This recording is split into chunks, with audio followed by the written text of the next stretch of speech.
बिस्मिल्लाहिर्रहमानिर्रहीम। अस्सलाम वालेकुम। आज का टॉपिक है रैशनलाइजेशन ऑफ सर्ट्स।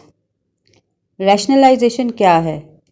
रैशनलाइजेशन दी गई सर्ट को एक ऐसी सर्ट से मल्टीप्लाई करना है कि रिज़ल्ट एक रैशनल नंबर आ जाए, और जिस सर्ट के साथ मल्टीप्लाई करने के बाद रिज़ल्ट हमें एक रैशनल नंबर मिलता है, उस सर्ट को दी गई सर्ट का रैशनलाइजिंग फैक्टर कहते हैं। रैशनलाइजेशन को समझने से पहले हम टाइप्स ऑफ सर्ट्स को देख लेते हैं। सर्ट्स की टू टाइप्स को यहाँ मैं डिस्कस कर रही हूँ। फर्स्ट टाइप है मोनोमियल सर्ट्स। मोनोमियल सर्ट्स जैसे कि नाम से जाहिर हो रहा है, उसमें एक सिंगल टर्म होगी। For example square root of 2 and square root of 3।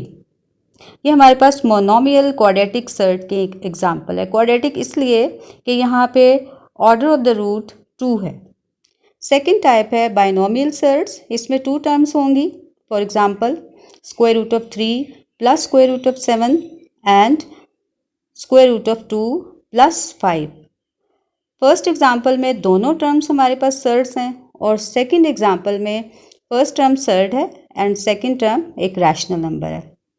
तो इसका मतलब है कि दोनों टर्म सर्ट्स भी हो सकती हैं, और एक टर्म सर्ट और दूसरी रैशनल नंबर भी हो सकती है। अब हम देखते हैं रैशनलाइजेशन ऑफ मोनोमियल सर्ट। इसके लिए एक एग्जांपल लेते हैं। Square root of 8। Square root of 8 को मैंने रैशनलाइज करना है। सबसे पहले इसका रैशनलाइजिंग फैक्टर फाइंड करने के लिए मैं ये सोचूंगी कि मैं 8 को ऐसे कौन से नंबर से मल्टीप्लाई करूं कि ये एक परफेक्ट स्क्वायर बन जाए, क्योंकि हमें पता है कि रैशनलाइजेशन तब होगी जब मेरे पास आंसर एक रैशनल नंबर की फॉर्म में आएगा, और रैशनल नंबर तभी मिलेगा जब रेडिकेंड एक परफेक्ट स्क्वायर होगा। इसलिए मैं सोचूंगी कि 8 को कौन से नंबर से मल्टीप्लाई करूं कि मेरे पास एक परफेक्ट स्क्वायर बन जाए।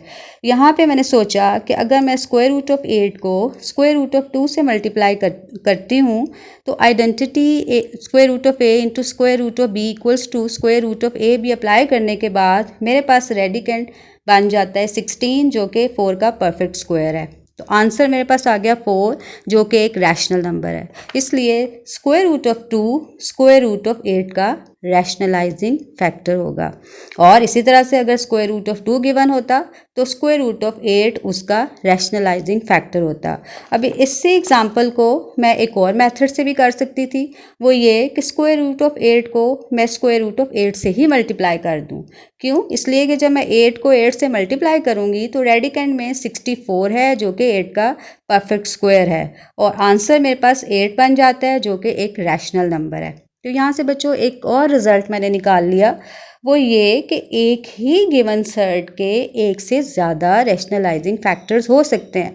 पहली दफ़ा मेरा रैशनलाइजिंग फैक्टर था स्क्वायर रूट ऑफ 2, और दूसरी दफ़ा मेरा रैशनलाइजिंग फैक्टर है स्क्वायर रूट ऑफ 8। इसलिए हम कहते हैं कि rationalising factor is not unique. चलें अब हम रैशनलाइजेशन ऑफ बाइनोमियल सर्ट्स को देख लेते हैं। बाइनोमियल सर्ट की एक एग्जांपल लेते हैं।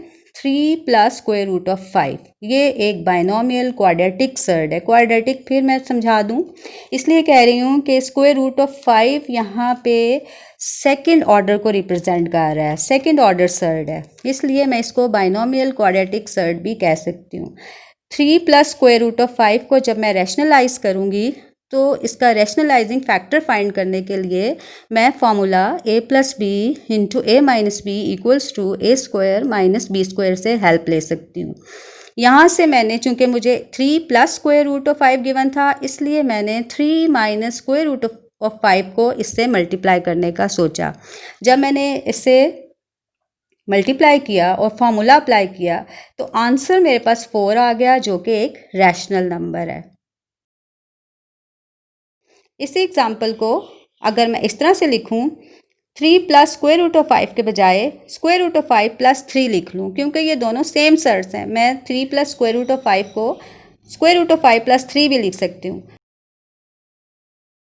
स्क्वायर रूट ऑफ 5 प्लस 3 को मैं स्क्वायर रूट ऑफ 5 माइनस 3 के साथ मल्टीप्लाई करती हूँ। फॉर्मूला अप्लाई करने के बाद मेरे पास आंसर है -4, जो कि एक रैशनल नंबर है। तो यहाँ से अगेन मैंने वही रिजल्ट निकाल लिया कि एक ही गिवन सर्ट के एक से ज़्यादा रैशनलाइजिंग फैक्टर्स हो सकते हैं। फर्स्ट मेथड में 3 minus square root of 5 rationalising factor था, 3 प्लस स्क्वायर रूट ऑफ 5 का, और सेकेंड में square root of 5 minus 3 rationalising factor है 3 प्लस स्क्वायर रूट ऑफ 5 का। तो यहाँ से फिर हमने वही रिजल्ट निकाल लिया कि rationalising factor is not unique. अब बच्चों हम कॉन्जुगेट की तरफ आते हैं।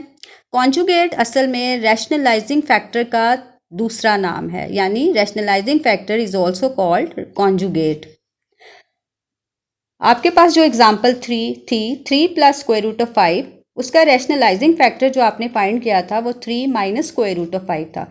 अगर हम इन पे गौर करें तो हम देख रहे हैं कि इनकी फर्स्ट टर्म और सेकंड टर्म सेम है। डिफरेंस कहाँ पे है? सिर्फ इन टर्म्स के दरमियान में जो साइन नज़र आ रहा है वो चेंज हुआ है।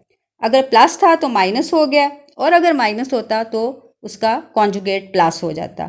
इसका मतलब ये हुआ कि कॉन्जुगेट फाइंड करने के लिए हमें किसी कैलकुलेशन की ज़रूरत नहीं है, बल्कि सिंपली हमने जो गिवन बाइनोमियल क्वाड्रेटिक सर्ड होगी उनकी दोनों टर्म्स के दरमियान में जो साइन होगा उसको चेंज कर देना है। प्लस हो तो माइनस कर देना है, माइनस हो तो प्लस कर देना है। लेकिन आपने ये याद रखना है कि ये मेथड हम सिर्फ बाइनोमियल क्वाड्रेटिक सर्ट पर ही अप्लाई कर सकते हैं। थैंक यू बेटा। नेक्स्ट वीडियो में हम एक्सरसाइज 4.4 करेंगे, जिसमें हमने ये रैशनलाइजेशन का प्रोसेस जो अभी सीखा है उन क्वेश्चंस पे अप्लाई करेंगे। अल्लाह हाफिज़।